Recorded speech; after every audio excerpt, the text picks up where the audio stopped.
know that we are partner first, the perception they have is what would be in AI years, 30 years ago.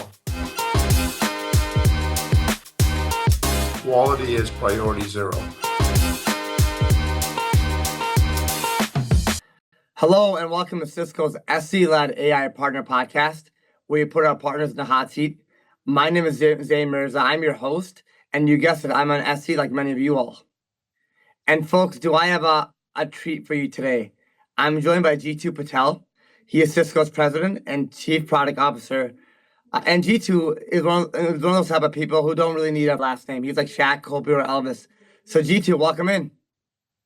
Thank you, Zain. You should meet some more people, man. I'm nowhere near Elvis. I'm just a product guy at Cisco. Well, no, I appreciate that. And again, Jeetu, I met you, I had the privilege of meeting you in Cisco Club in Hawaii. One of the things that you mentioned to me really stuck out, right? And you said that, Zain, we're gonna build products that you love, products that you can proudly share with your friends and family. Talk to us about that philosophy of yours. One of the things that I've always found is if you're building products for hundreds of millions of people, billions of people, there's no better marketing engine than word of mouth.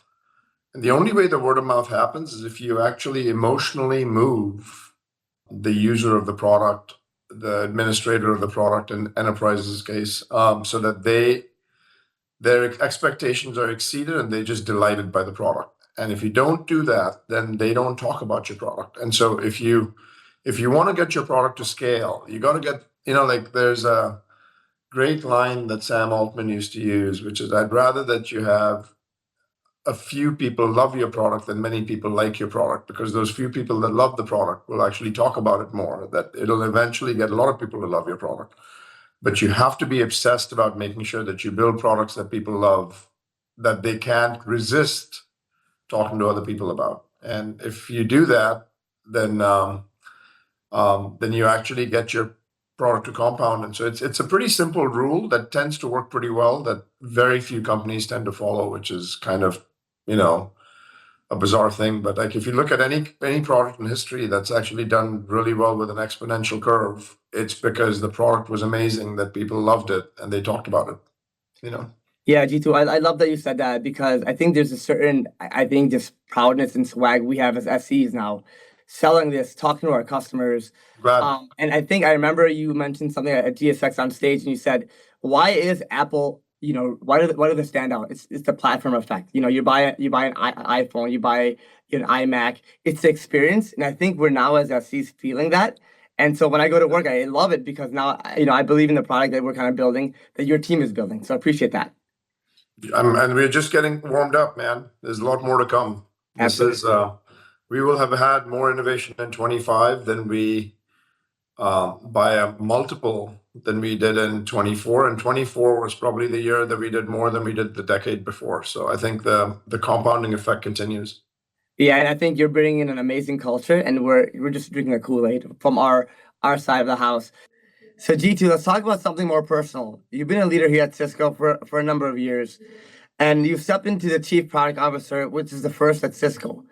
Tell us what that means to you and the vision you have going forward. Firstly, look, I've been at Cisco for 5 years now. It feels like 3, but because the time went by fast, but it's been 5, so half a decade, which is, I feel more energized now than I ever did before. And so it takes a lot for, feeling as energized in the company the longer you stay, which is kind of a fun thing to do. But one of the things that I feel like people should take away is we have shifted our culture to being a very product-oriented company, And the reason I think that's important is, in my mind, eventually what we're selling is business outcomes that are driven by product and customers. If you don't have great products, the rest of the stuff is almost like not even relevant. Like you have to start with great products. To your point, if people aren't proud of the products that they sell, if our partners aren't proud and excited about the products that they represent, they have a choice. They can go someplace else. You have a choice. You can go someplace else to work for a different company. And so we have to start from the core foundation. And then you got to continue to keep building. The good news is what we started with as a vision 5 years ago is largely now starting to get realized, and the market is seeing it, where we are creating a platform. That platform is loosely coupled, tightly integrated. We are making sure that we're very open with the ecosystem and even partnering with our biggest competitors.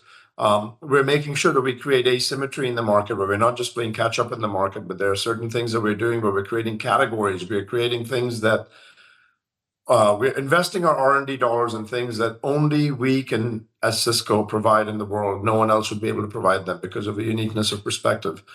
And we have a core kind of philosophy that quality is priority zero.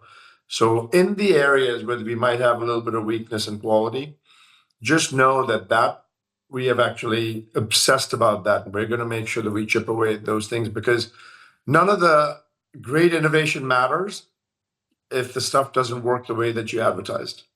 And so we have to make sure that we're obsessed about quality. And then what you have to do is continue to stay obsessed with the customer to say, are we bringing clarity to their vision of what they want to do? And are we making sure that they can have a clear set of metrics that they can show success with as a function of us providing great technology to them, as a function of us providing great support to them through our partners? And so that, I think, is a pretty important dimension to keep in mind. And across all of this, AI is at the center, because I think we're moving into this kind of shift of the largest platform shift we have ever seen in the history of humanity. And AI is at the center of it. And we want to be the company that powers AI from an infrastructure perspective and keeps AI safe and secure.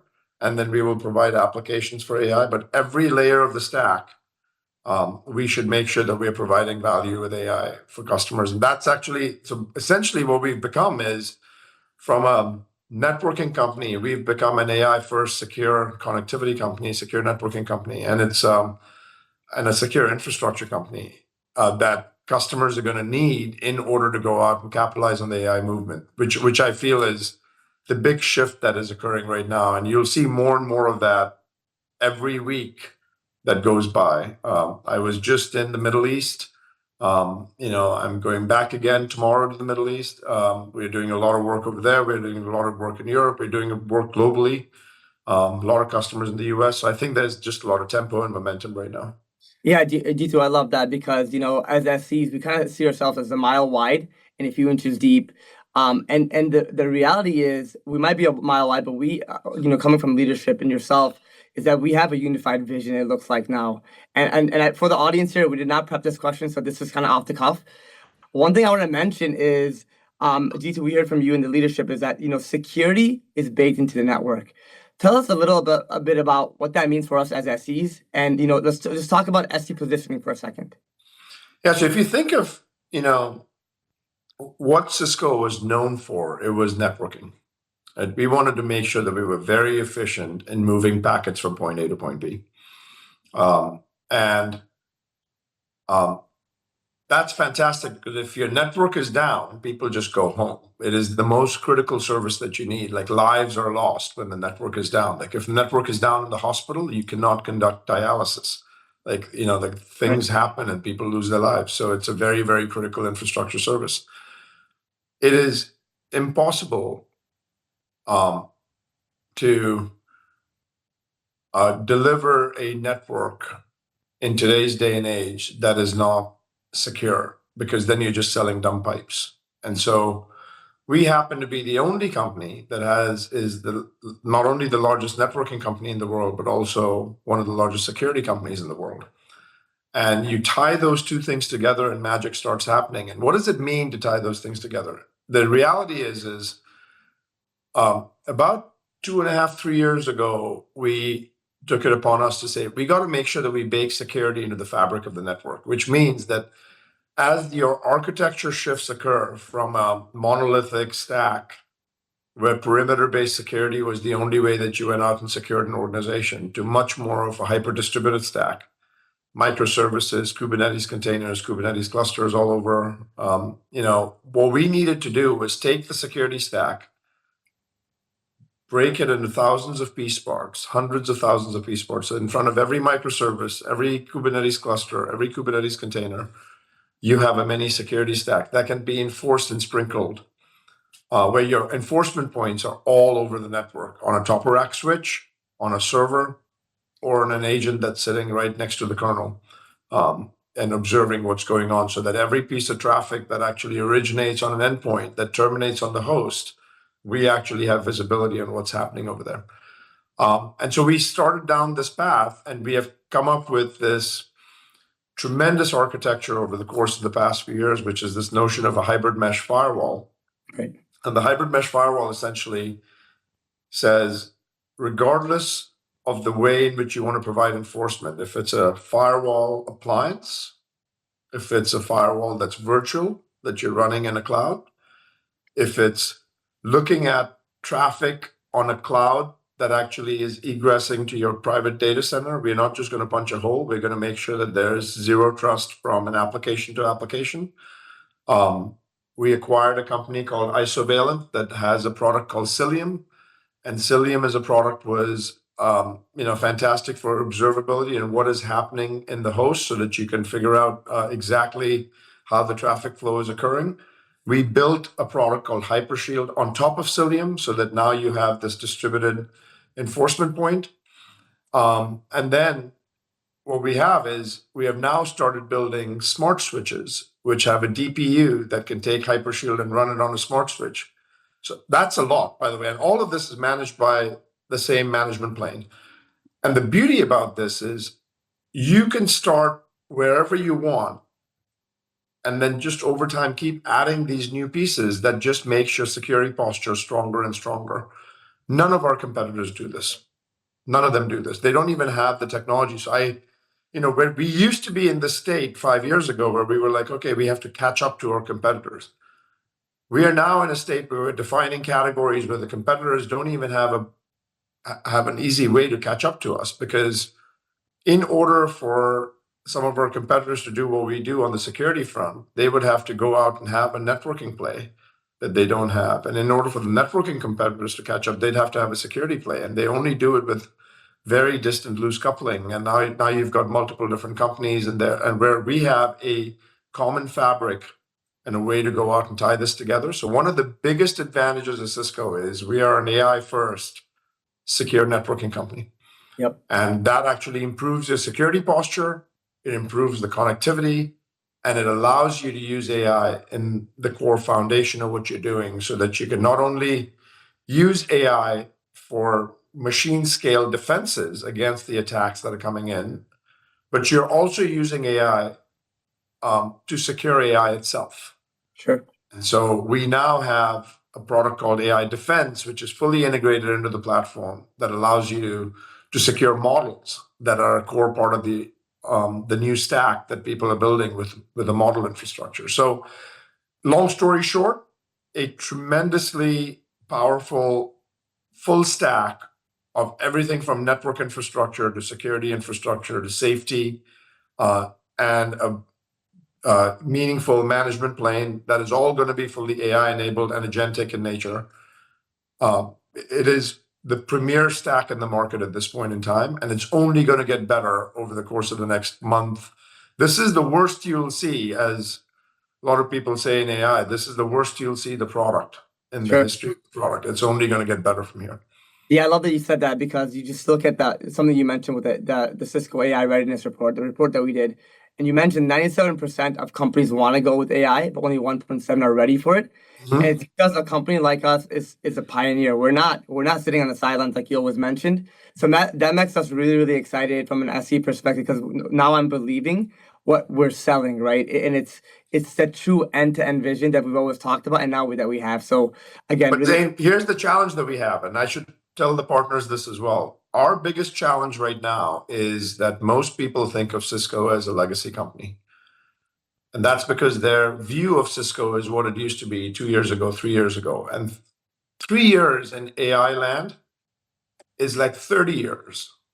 So imagine you had a company that you knew 30 years ago, and that's the perception you had of them, and you've never gotten an update from them. That's what this is like. So right now, our challenge is we got to take the message and we got to go to every single customer and re-educate the market on who Cisco is. Because if not, the perception they have is what would be in AI years 30 years ago, because it was 3 years ago that they had looked at us. And that's our biggest opportunity. Sure. And that's our biggest challenge. And the only people that can do that are the SEs and the partners.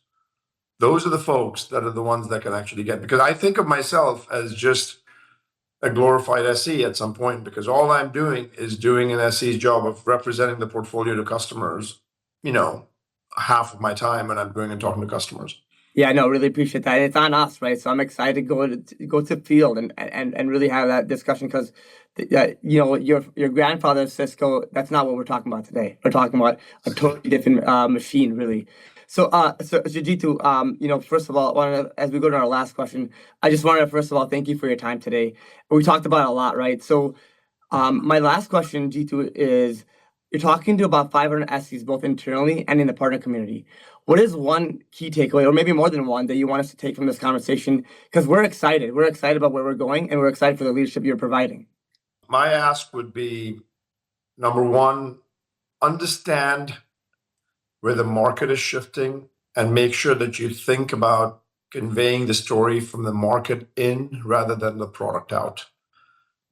We have to make sure that we're thinking about what the customer's journey is, not our journey. Oftentimes what we'll end up doing is saying, okay, let me push my products to you, but you have to think about what the customer's experience is and what's happening in the market. There's a shift occurring right now that is a monumental shift of where every single human life in some way, shape, or form will be affected, because their jobs will change. The job that you and I do today will be done very differently, a year from now, 2 years from now, 3 years from now. And it's rather than, where we were a few months ago, even a year ago, is most people were thinking, hey, I'm worried about AI taking my job. I think customers should be more worried about not AI taking the jobs, but someone that uses AI better than them taking their job. When I look at my people, what I look at is how dexterous are they in AI, because that shows me how relevant they are. And if they're not dexterous in AI, then they're not relevant for Cisco. Sure. And I think that'll actually be the thing that we have to keep in mind. As an SE community, we have to convey a market in perspective to our customers that tells our customers and shows our customers that we are a modern AI first secure networking company that is a necessary component of the infrastructure to make sure that they can go through the transformation effectively that they're going through right now. Without us, they would have a meaningfully more difficult time to go out and build the infrastructure. You said that 97%, 1.7% stat. The second question you ask is, why is it that 97% of the CEOs are excited, but only 1.7% feel prepared? They give you 3 reasons. I'm not really feeling ready about the infrastructure to go out and accommodate AI the way that I need to, number one. And AI is going to be network bound. And so we need to make sure that we move the packets more faster, because if you don't, then idle time on a GPU is just burning money. Sure. Right? Number 2, we got to make sure that safety and security is really important, because for the first time in history, safety and security are an accelerant to AI adoption, not a decelerant. Sure. And number 3, most people don't feel like they've got the capacity of people. And all these 3 areas Cisco can help. But we have to make sure we partner with our partner community, and between the SEs and the partners, go with a very cogent story to the market and know that we are partner first. And so our partner community should know that we are going to be side by side with them, fighting the fight and changing the perspective of customers so that they see what we're doing right now. And we are on a mission to go out and make sure that the world is better because of the infrastructure and safety that we provide for AI-based workloads as well as traditional workloads as companies modernize. Team, you've heard it from G2 first. Again, G2, thank you once again for joining us today. I hope you guys were all excited as much as I was from today's conversation. And get excited for our next episode with Pat Bowden, the AI architect. So thank you again, and looking forward to seeing you next time.